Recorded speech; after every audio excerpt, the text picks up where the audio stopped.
Welcome, 239 Uncensored, everything Southwest Florida and beyond. And we have a great guest. I just found out about Betsy and this is Betsy Opyt, right? Yes. I just want to make sure we get everything good. And yeah, the one and only. And you have been around Naples for a while, right? Yes. But Betsy is fantastic. She is here in the studio and we're going to do a podcast, but I think down the road, maybe a little bit more with Betsy. Mm-hmm. So that's going to be kind of cool.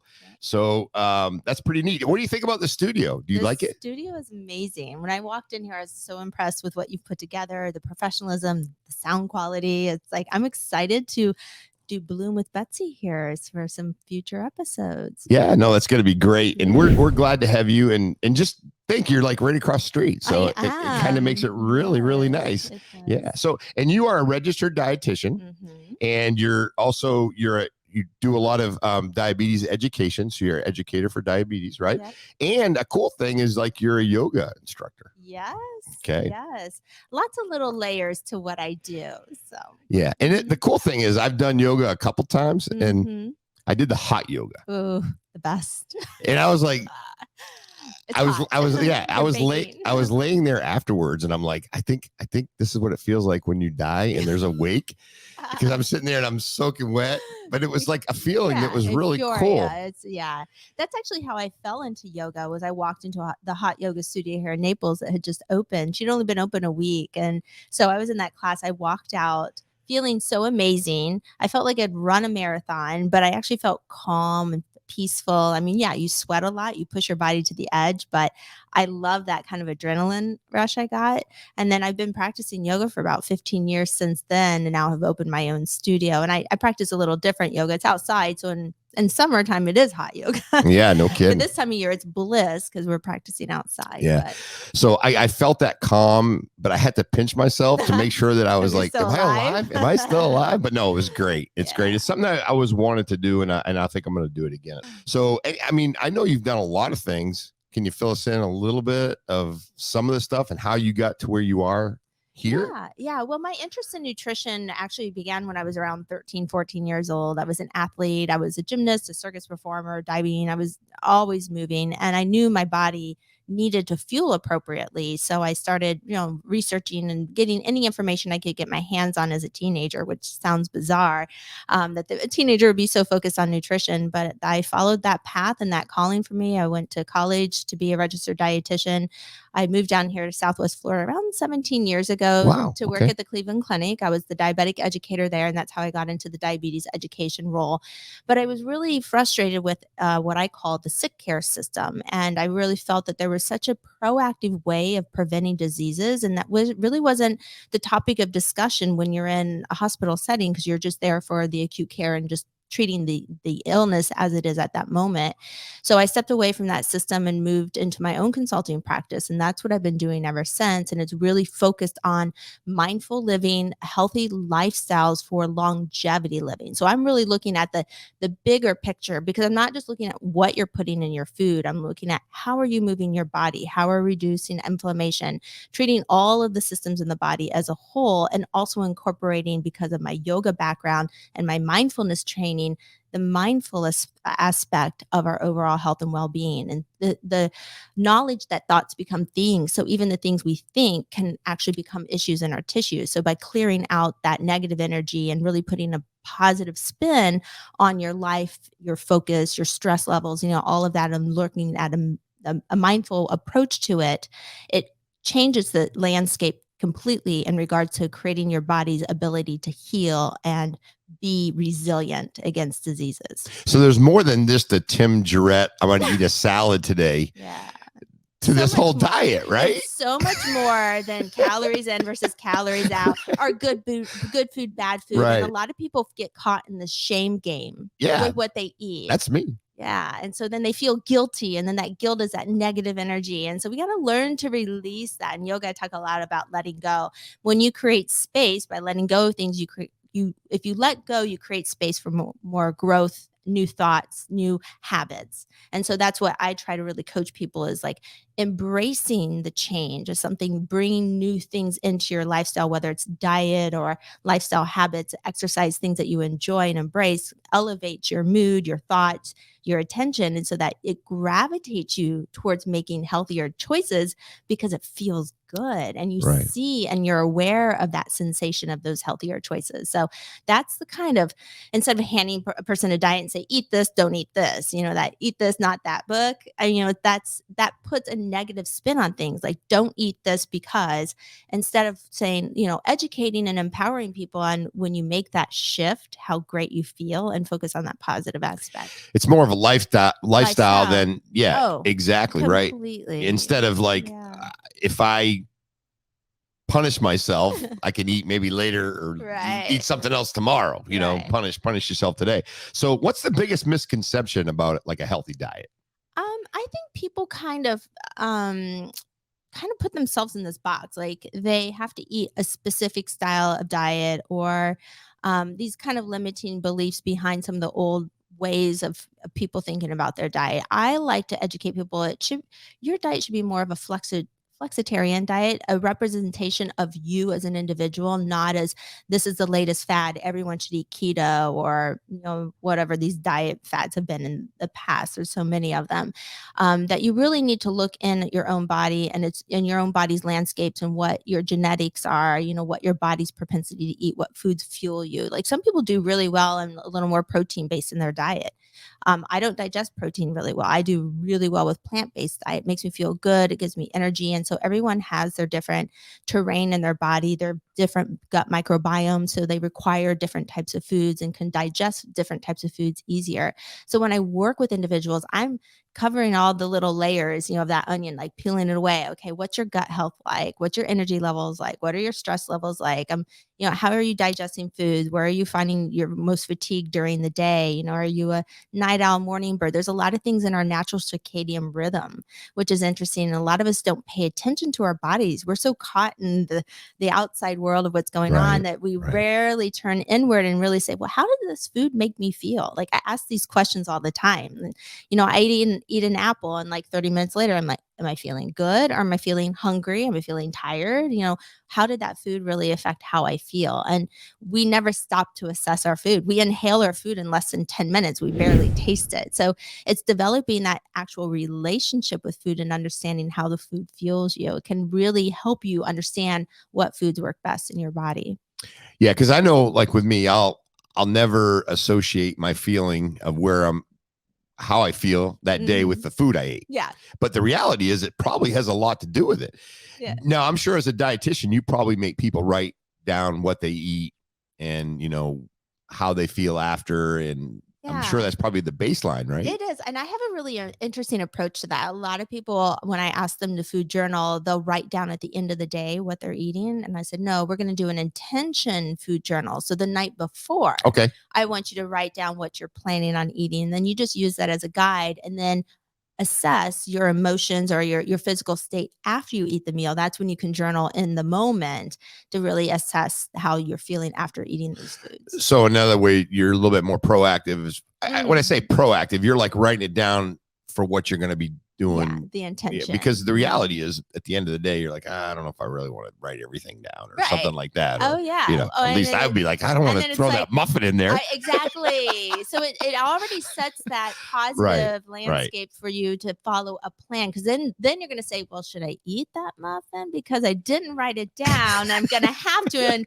my dietitian's going to see it. So it's just that kind of, until you train yourself to naturally to know. And again, it's okay if you decide to have that muffin. That's that whole shame game. Just don't tell Betsy. No, well, no, but see, I know what you're saying though. It's the flexitarian, and you got to learn the balance, because if you're all black and white and you're too restrictive, I think that backfires too. So I like people to celebrate holidays, and celebrate food and tradition. And there's a lot of foods out there that aren't so healthy, but if you eat them on the minimum, and the majority of your diet is more abundant in the nourishing foods, then it's not going to harm you in the long term. No, and I think people like myself appreciate that thought. I like that, because there is a day where you're like, all right, I'm going to eat chicken wings. All right. I probably shouldn't, but I'm going to eat them. Okay. So, but if you just totally just don't do it, Yeah. I think you feel like kind of like punishing yourself. Yeah. You do. Yeah. So what are some of the favorite foods to eat, and which ones would you refuse to eat? Okay. Well, for me personally, I eat with function and purpose. I mean, I do eat for pleasure too. I mean, I do splurge. I'm a human being too. Right. Like You are. I love cookies. There's my guilty. I love. Well, I did the cookie diet. I don't know if you ever remember that. Like they made these special cookies, and they were supposed to be like not really sugary, but they had like all these grains in them and stuff. And if you ate like 4 of them in the morning and 4 of them in the afternoon, you're supposed to like lose 25 pounds. So I started the cookie diet at one time. No, it's one of those things like, how can I eat another cookie? It's like you said. Yeah, absolutely.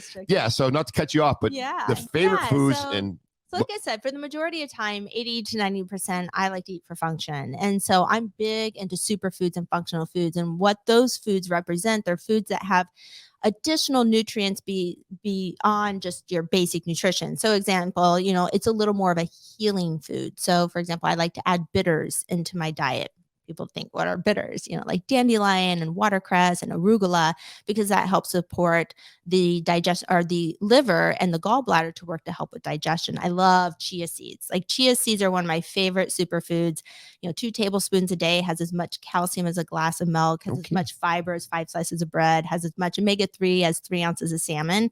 So it's like you can eat these small quantities of foods, but they're extremely nourishing in your body. So like I grow my own alfalfa sprouts. I grow my own broccoli sprouts right in my windowsill at home. Kidding. It's just easily just add a little tiny bit to your foods, and you can maximize nutrients in small little ways. So what are some foods that you would refuse to eat? Absolutely. You know what? The biggest ones, just knowing my body and being more mindful. Like I love sugar, but when I eat sugar, it's a huge trigger for me. Like what does it do? I go crazy.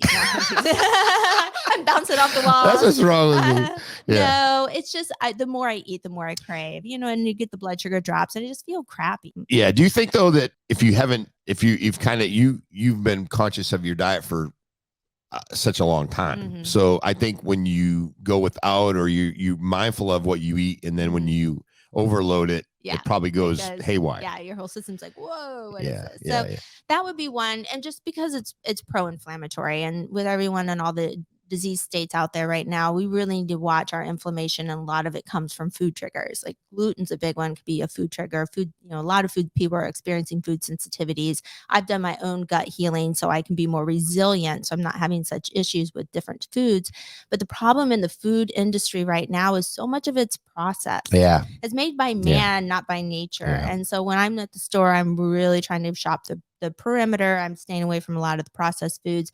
But the biggest one that people are just missing on the labels, because everyone's just looking at the nutrition ingredient or the nutrition label, like how many calories, how many protein, and they're missing the boat. Like you need to go down to the ingredients. You need to see where they're sourced, what they are, like how altered these foods are. Most of them are edible material, is what I call it. Yeah. Like you could put a Twinkie on the shelf. It'll sit there for 11 years and ants won't even touch it. That's what I heard. Like, that's how processed it is. So so I really caution people about the oils, like sunflower, safflower, canola oil, even grapeseed oil. These are more inflammatory oils, and everything in our food industry is cooked with them because they're so cheap and they offer a longer shelf life. And a lot of companies can't use trans fats anymore, right? Because that's kind of been shamed. So they turn back to these really cheap oils, which is extremely inflammatory, and they're an omega-6 form of oil. So it's throwing everyone's omegas off.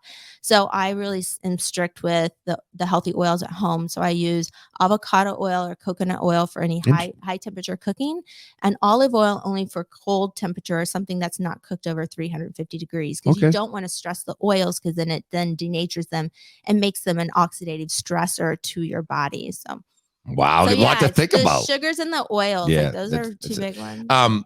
Let me ask you this.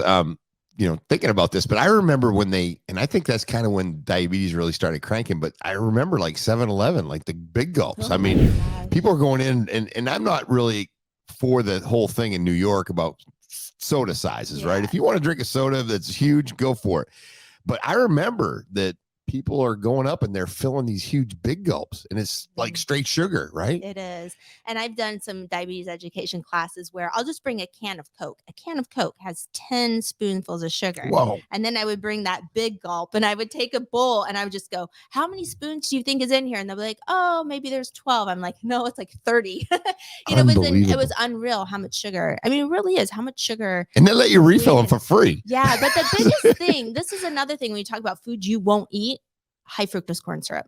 Hands down, will not even put it in my body because that's going to stress your liver. I mean, the number one fastest growing disease right now is fatty liver disease, and nobody knows about it because doctors are not really diagnosing or looking deep into the liver and really seeing how it's being burdened by not just our foods, but our toxins, our emotions. Everything really is stagnating this liver, and that filters down into all of our organs. I mean, the liver is what helps us clean out the toxins in our body. So when the liver's not functioning, then it's storing in our tissue and it's storing in our fat. And when your fat gets all these toxins, it doesn't release it. So that's why people have trouble sometimes losing weight, is because their body's actually trying to protect itself. Because when you lose weight, all these toxins will flood into your body, and then you get this like Herxheimer reaction. You feel sick. Mm-hmm. So, or the body just won't lose weight. And then you got to kind of scratch your head, like, why are you so toxic? Maybe we need to look at your liver, your diet, your environment, maybe your amalgam fillings, like where are all these toxins harboring in your diet or your body. So. Yeah. And you don't think about all that stuff. The one thing being in law enforcement for 31 years, right? So you're driving around, it's like 8:00 at night. You're like getting hungry. You didn't have a chance to eat dinner. Where do you go? I mean, how do you get like some food? I mean, and you think about it, like all these fast foods, it's probably the most reasonable price, but it's probably the worst for you. Yeah. But what give me a suggestion of how you survive that. Yeah, I used to travel a lot. So I was on airplanes and airports and all that. And sometimes you fly in late and you're like, where do I go? I would rather just fast. Honestly. But you're able to do that. Yeah, I'm able to do that. But honestly, I mean, in a real perspective, if you go to a fast food restaurant, they do have salads. I don't know the quality of worst them. Case scenario, right? Worst case scenario, you could do a salad. But honestly, all the Walmarts are open 24/7 and they have salads, like pre-made salads there. You can get the hummus and the veggies. You could grab, probably your best choice is just a sandwich, like a lunch meat sandwich, as opposed to going and getting fries, burgers, tacos, and things like that at a fast food restaurant. So I'm pretty impressed with what quick things you can get there that have some. Yeah, you just got to get out of the car. People want to go drive through, right? True. Yeah, I know one has to go around Walmart. But you know what? I think a lot of people like swing through like McDonald's with their carload of kids, and me included, right? So you go through there because it's like you can get something quick and shovel it down, and you're good for 20 minutes. Right. Yeah, it's obviously not bad. So now we talked about this. I have been prompted with a couple good questions here, but I've heard that your gut and brain have a connection. Oh, yeah. So your gut is like your second brain, as you told me that. Mm-hmm. And what do I need to know about that connection? I mean, doesn't seem like it could be possible, but it's your body. Yeah, nobody really thinks about their gut. No one's like, oh, thank you, gut, for all you do today. But hey, 80% of your immune system is in your gut, and your gut is actually acting as a second brain. It's the bacteria that communicate through the vagus nerve up to the brain and signal our mood, like how happy we are during the day could be a result of what we were eating or what kind of gut microbiome we have inside. So there's more bacteria in our gut than there are or in our whole body than there are actual human cells.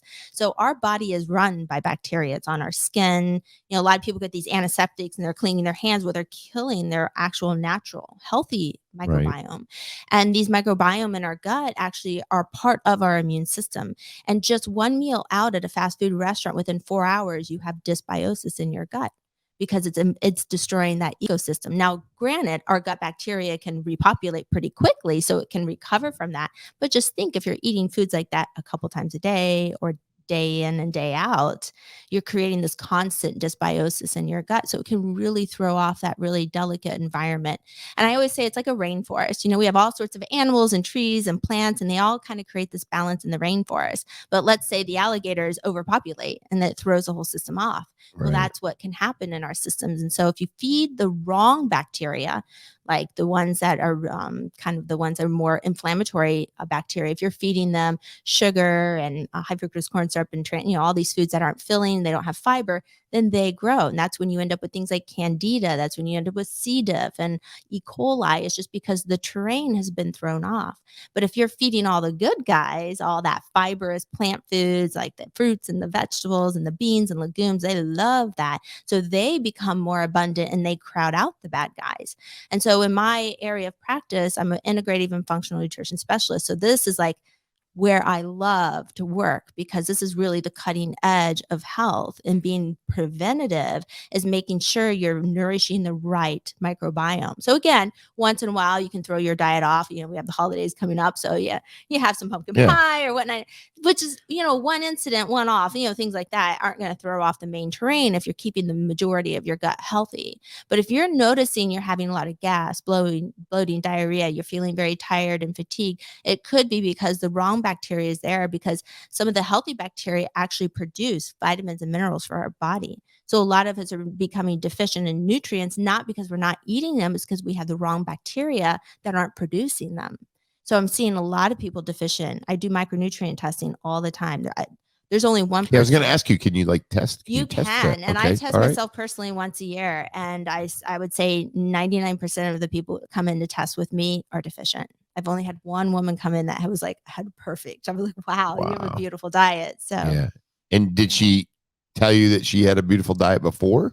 No, or did you she's been working on it. Yeah, she's been working on it. Because I'm going to be honest with you, the normal person like me doesn't understand all that stuff, right? So you think I eat an apple or I eat a chicken wing, it's just, it goes through, you're done, it's out, and then on to the next. But like you said, that balance is there. Yeah. So it has to be, and the body's obviously fine-tuned, some fine-tuned better than others, but, but I guess the normal person just doesn't realize that you are what you eat. Yeah, it accumulates over time. And a lot of this, they say plaque buildup starts in the teenage years. And looking at the diets now of our teenagers, much, much different than when we were teenagers, because of the food sources they're have access to, and all the high fructose corn syrup and all that. I mean, they're finding plaque buildup much younger than they've ever seen before. So, and you're saying plaque in your arteries, and yeah, we're seeing elevated blood sugars, we're seeing the fatty liver, all of this in teenagers and early 20-year-olds. And so,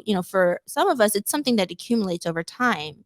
But, some of us adults now at our age, we didn't start getting that type of accumulation until our later, maybe 20s and 30s, where these kids have been exposed to it almost like from birth. So that's why they're saying our youth is not going to outlive our adults now, because they're getting sicker younger. Processed foods, all that stuff. Yeah. I know this is kind of going to be a fun question for me to ask, but so if you have some drinks, right? Okay. So you have some drinks, adult beverages. Okay.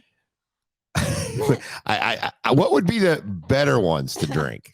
I like getting this question, because I want to empower people to understand how you put that balance of alcohol. And now, granted, we're in Southwest Florida. Yeah. You know what it's like down here. Oh, yeah. Happy hour. Oh, yeah. So yeah. Everyone, it's every single night. I mean, they say the Costco wine section is the number one place in the United States. It wouldn't surprise me. In Naples, Florida. I know. And I was there yesterday. Should we be proud of this? I don't know. But it is what it is. But right? I want to help people understand that delicate balance. I mean, there's ways to get around that with social settings. I know there's a lot of socializing that happens in Southwest Florida. And some people feel that they have to do it. And some people they want to drink because they enjoy it. And it's kind of like this ceremony, this happy hour. They go out, they talk, they relax, and which is fine. So this is what I want to educate people. Watch out for the sugary drinks. Okay. The ones loaded with the sugar, they're using juices that have high fructose corn syrup. So not only are you taxing the liver with the alcohol, then you're adding the high fructose corn syrup sweetener on top. And that's just a double. Like your Mai Tais and your... And those margaritas that come out like the size of your head. You've seen those? You used to get the ones that tip the bottle in them. And, South Beach so I would caution, watch the sugary drinks. With your wine, the biggest thing with wine, you want to do organic. And I know some restaurants may have that on the menu. There's Naples Natural Wine in here in town that has some beautiful organic wines, just because out of each bottle of wine, there could be up to 87 chemicals in there. Wow. So again, not only is your liver detoxifying the alcohol, now you have all these toxins and sulfites and things that are floating around your body. So when you wake up with a headache, no wonder you're toxic. Yeah. Your poor liver's been suffering at night. So that would be one thing with the wine. Fine, 1 to 2 glasses, keep it at that. But you want to drink a lot of water when you're having your alcoholic beverages. So for every drink of alcohol, you should follow by a full glass of water because you get dehydrated. My other hack is if you put electrolytes in your water, that'll help prevent a headache because it's going to help prevent the dehydration. Yeah. And then my third tip is, so if you're going to order a drink, keep it simple. So get something like the vodka or whatever, the hard alcohol, but put it with like a club soda or something. That's what I drink. Lemon and lime. And then when you go home, you're going to take something like milk thistle or have milk thistle tea or dandelion or something that actually helps cleanse the liver out. So there's these liver Now you do that. Do you do that like when you get to the house the same night you're drinking? Yeah. Because I don't know if I could be handling milk thistle tea after I've been drinking. I mean, you could do it before you go out. I mean, that's my health hack when I go out and socialize. Yeah. So what you do is it cleanses. I just help assist my body in getting it out. So if I'm going to have fun one night and go out and have some drinks, I do self-care when I go home. I'm like, okay, let's help my body rid of the toxins. So I feel good the next day. Yeah. And one of the big drinks now, I know you probably maybe heard White Claws, right? So, or something Trulies or whatever, right? So my thought is you're drinking alcohol and you're hydrating yourself. Probably not good, right? What do you think? They said they're 100 calories. I actually had my first one last weekend, and I had the worst headache. Some people the next day. Was it a White Claw you had a headache? It was not a White Claw. They just don't make me feel good. But they have like sodium benzenate. They have all these preservatives they got other in stuff there, in and there. then they do have some sugar in there. I don't know how much because they don't have to put the ingredients on the back. That's the thing I don't like about alcohol. Okay. They don't have to. Some will disclose it, but you'll see all these preservatives, and that's why you feel sick the next day. Okay.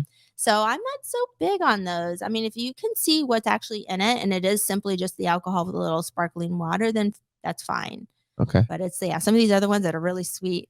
Yeah, and as I get a little bit older, I'm in my 30s now. Yes, right. As I get a little bit older, I don't like it as sweet anyway. So, but it kind of works out. But I was always like, hey, let's try to. And I guess just by looking at the calories, it doesn't really make a big deal. Diet Coke has got 0 calories, but that shit'll but it's all the wear chemicals you out. in there. Yeah, the exactly. aspartame and all that. Yeah, so, right. Exactly. Like I said, it's not looking at the calories; it's looking at the ingredients. Right. That's the true story. And I like that you bring that up. Okay, so the holidays are coming, right? Holidays are coming. Thanksgiving. Yeah, I'm gonna be gone. It's gonna be in Nashville. My daughter lives up there, and she eats like you. It's crazy. I go looking for snacks in her refrigerator, and I'm like, "What is this?" It's like, if I got carrot sticks, I'm happy. They got some green stuff that I don't know what it is. These little chips that don't taste like anything. It's we laugh, but she's awesome, and you guys would be great. But so help. How do you prevent gaining a bunch of weight during the holidays? Yep.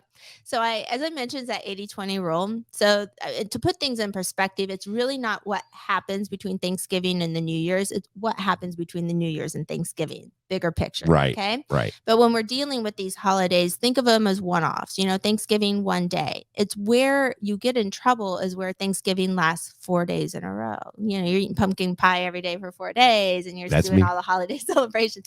So that's where you have to just be mindful. Maybe practice a little portion control. Maybe do a little bartering. Like if I'm going to have the pumpkin pie, then maybe I shouldn't have the mashed potatoes, or do some hacking, I guess. So make cauliflower mashed potatoes instead of real mashed potatoes, and crustless pumpkin pies. There's some ways you can skirt around some extra calories. Right. But I tell people, how about exercise a little bit while you're doing it? You could exercise, like little walk, right? Little you could walk. do a little fasting. I mean, there's some definite health hacks you can do. But the biggest thing I want people to take away from the holidays is, one, enjoy the holidays. That's what they are. They're tradition, their celebration. Don't shame yourself and get and have guilt over what you ate. If you're mindful about how you handle the portions and how often you're eating those leftovers, or even the candy that's left over from the holidays, you kind of go from Halloween into Thanksgiving to Christmas into New Year's, just watching where those extra little calories come in, because sometimes during the holidays it's around, the cookies are there, the candy's there. What's one cookie? What's one cookie? Right. But when you look in the landscape of the whole week, how many of those cookies did you eat? Like that's bigger picture thinking. And that's really where you kind of have to think. And if I take a little sliver of the pumpkin pie and I just pile up whipped cream all the way as high as I can, right. no big deal. Right. Yeah. Right? It's light. Right. No, that's good. But yeah, so those are some of the things that I catch myself in. So I think you're right, though. From New Year's to Thanksgiving is the time we really need to be working on things, not so much during the holidays, because but I think my biggest problem is I don't just eat on Thanksgiving. I extend it for a week or as long as there's food in the refrigerator. Yeah. And I like the leftovers for Thanksgiving. It's good. It's good. But I think people don't exercise as much either, and it's stressful. And I think people deal with a lot of stress, and that can have a lot to do with weight management during the holidays too. So, getting outside, doing more exercise, doing more mindful like yoga and meditation are things that really bring your stress level down, because you will not lose weight when you're in a sympathetic fight or flight. Your body just won't release the weight. So if you're stressed during the holidays and then you're eating extra calories and not exercising, it's just kind of a recipe for weight gain. So if you're kind of looking at that whole lifestyle thing and addressing everything, like even sleep quality, then that makes a whole difference in how you can manage through the holidays. That's all good points. What do you think about like New Year's resolutions and detoxing and things like that? Like, okay, so I'm going to eat like heck, and then come New Year's, I'm back at it for a week. I think it's good for people to set goals, but realistic goals, and have realistic intentions on what they're doing for their resolutions. It's interesting as a dietitian, January is always my busiest month. Everyone's coming in wanting to detox, and they have all these intentions for weight loss. And then by February, March, I'm like, where did they go? We made it to March. That's good. They made it to March, right? But I like to work with people and understanding our bodies do need to kind of go through a natural, I don't want to say detox, but cleansing or shifting. I think every season we should shift our diet slightly. So, kind of look at different foods that kind of have more cleansing properties in that time of year. Because in America, food's abundant all the time, 24/7. Even fruit that's not in season for the particular region, you can get. And I think it's good to cycle through our diet, cycle through our exercise. Our body needs changes. And so many of us are very habitual.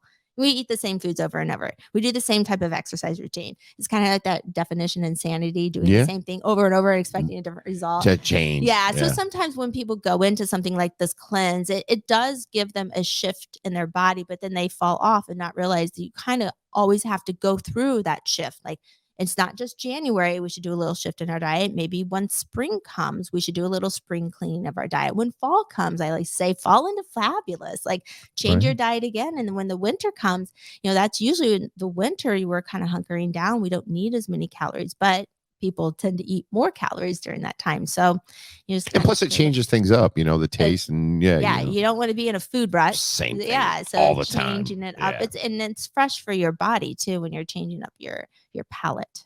Yeah. Is there anything you have to be cautious for when you do the detox and stuff like that? Because I know a lot of people, they'll sell stuff at these stores, and next thing you know, people dehydrate. Fabulous question. I tell people, if you're going to fast or detox, you really want to be evaluated by someone who knows what they're doing, taking you through a fast or a detox, because you can get yourself into some nasty trouble, because once those fat cells release those toxins, they're in your body. And if, let's say, amalgam fillings, you get some of that mercury, it likes to store up in the brain. You get these things called this Herxheimer reaction, and you could get these skin lesions, you could get breakouts, pimples, stomach might be upset. I mean, you can really feel sick. So you want to be guided through it properly, so they know the right types of binders, or what types of foods, or how aggressive you should be on a cleanse or a fast. Yeah. So seek some guidance from the proper people. Always. Because your best buddy is always trying to put you on some sort of diet at lunch. Oh, I'm doing this. I'm, fasting or whatever. And, the intentions are good, but you don't want to. I mean, my daughter's like, Dad, you need to do this. I'm like, well, okay, tell me how it works. And we talk about it, we laugh, but she checks on that. So what's like the best health hack that you know of or that you have learned?